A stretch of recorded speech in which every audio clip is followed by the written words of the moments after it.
جو اللہ اور قیامت کے دن پر ایمان رکھتا ہے اسے چاہیے کہ اچھی باتیں منہ سے نکالیں یا خاموش رہیں۔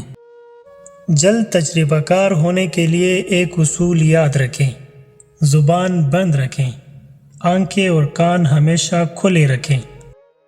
خاموشی ایک ایسی عبادت ہے جسے فرشتہ لکھ نہیں سکتا، شیطان اسے بگاڑ نہیں سکتا اور کوئی اسے جان نہیں سکتا۔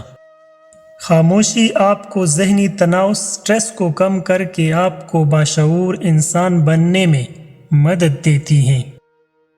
خاموشی آپ کو ایک کامیاب انسان بننے میں مدد دیتی ہے۔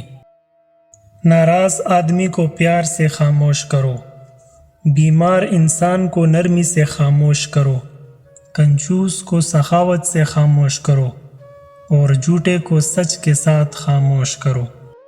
خاموشی آپ کو اپنے مقصد پر توجہ مرکوز کرنے میں مدد دیتی ہے۔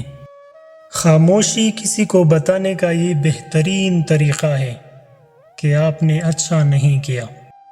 خاموشی سے کی گئی دعا اور محبت دونوں ہی بہت طاقت رکھتی ہیں۔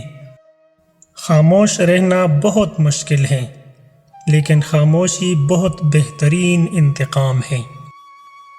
خاموشی بھی ایک عظیم نعمت ہے، خاص طور پر اس وقت جب اختلافات زیادہ ہو، آوازیں بلند ہو، علم کی کمی ہو اور دلیل کی کوئی اوقات نہ ہو۔ بولنے کا حق چھینا جا سکتا ہے، خاموش رہنے کا نہیں۔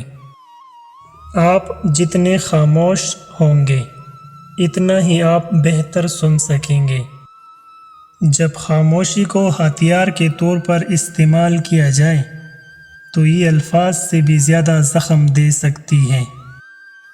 احمق اپنی بات سے اور عقل مند اپنی خاموشی سے پہچانا جاتا ہے۔